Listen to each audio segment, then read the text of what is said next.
Your podcast is a powerful tool that serves your audience and your business. But how do you manage it all, bring in new listeners, and convert those listeners into customers? That's what this show is all about. Welcome to Podcasting for Educators. I'm Sarah Whitaker, classroom teacher turned podcast manager, and I'm here to help you get the most out of your show, all while making an impact on other educators.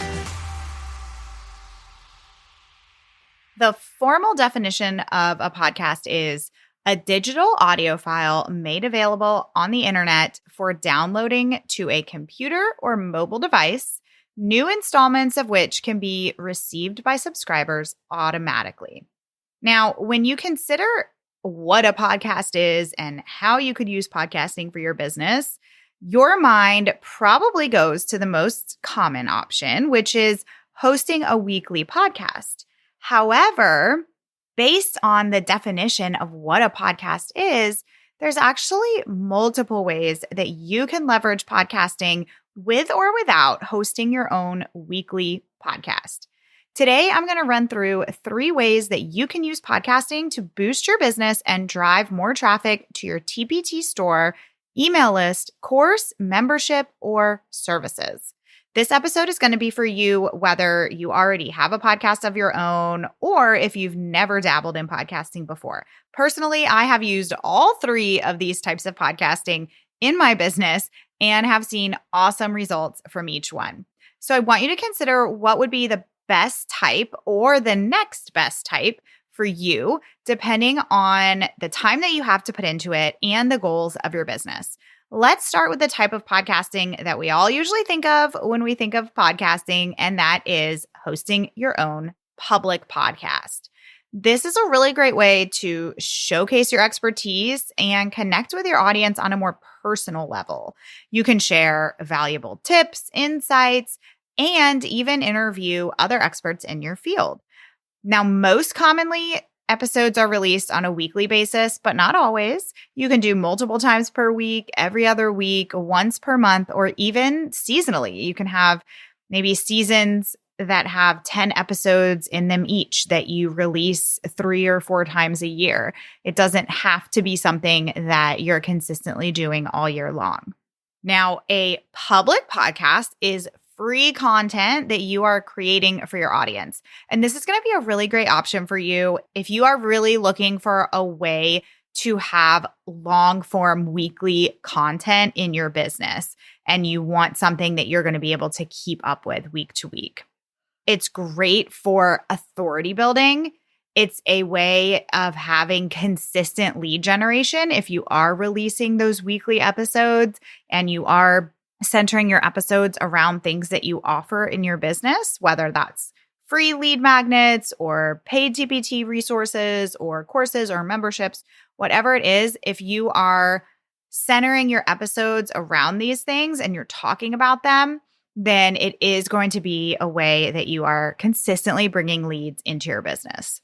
Hosting a public podcast also gives you content to repurpose on social media, in your emails, on Pinterest, and any other places that you might hang out. Again, it's that long-form weekly content that you can then repurpose into all of these other areas of your business.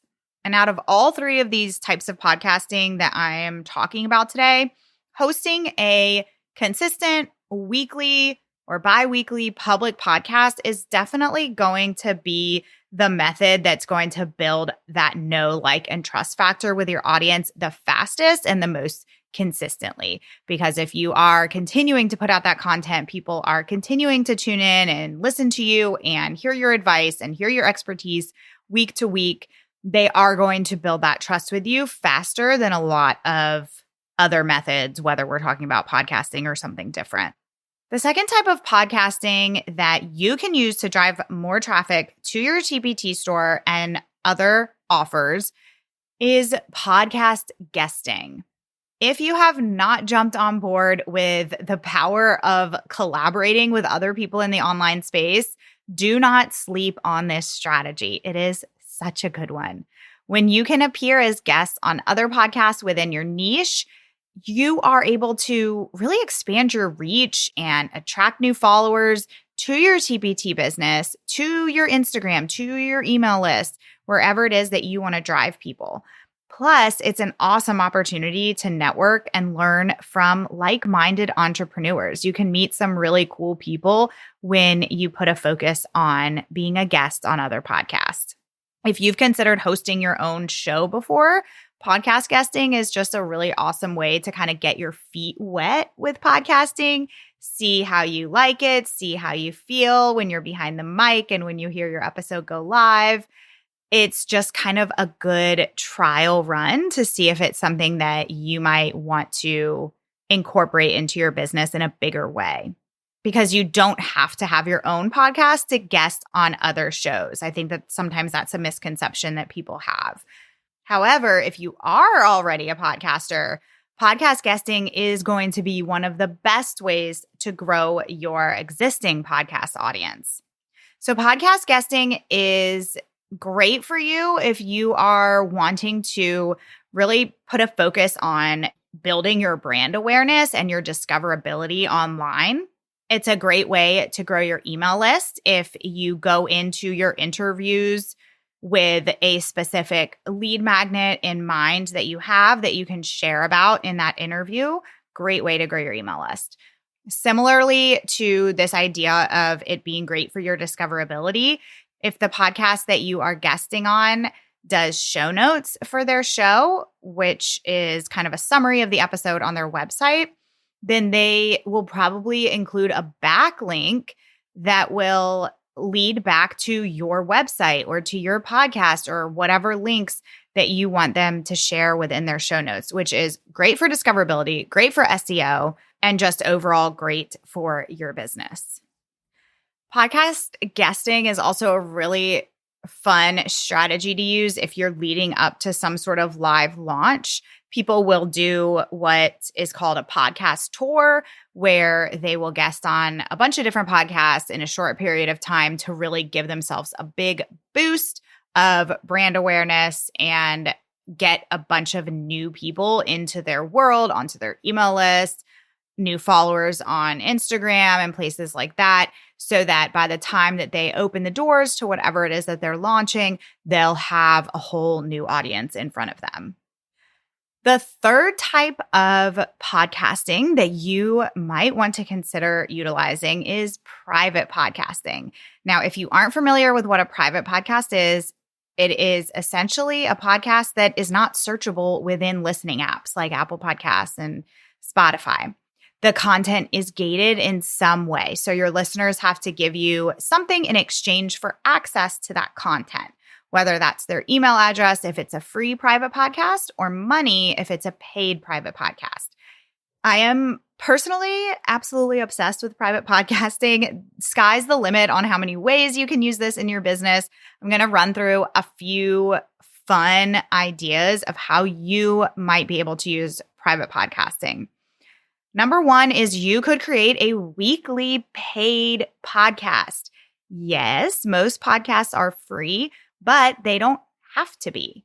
You can create a podcast that you release weekly episodes for that you don't want to put out there for free. You want people to pay either an ongoing fee for it, or you want them to pay a flat fee and they will get access for either life or for a year or however you want to kind of work that. It could also be a paid series. For example, a couple months ago, I bought a low ticket private podcast series. I want to say it was like 7 episodes, and it was on a very specific topic. And it was only, I believe it was only $7. So it was kind of like a no-brainer, low ticket offer for people. And from the user experience, it was great because I got access to that content right away. It was $7, no big deal on my end. But if you market that and you sell enough of those, that can add up very quickly. You can have a private podcast for your online course. If you have a course, you can put all of your lessons and modules into your private podcast feed. That's what I do for the prep school. All of the lessons are also on the private podcast feed so that my students can listen on the go. They can either only listen to the private podcast or they can kind of listen before to kind of front load that information, and then they can watch certain modules on the computer or all modules on the computer, or vice versa. Maybe they've gone through the course, they need a little refresher, they're driving, they don't have much time, so they can kind of skim through and re-listen to any of the lessons that they want. It's just a really cool way to add a really helpful feature for your customers.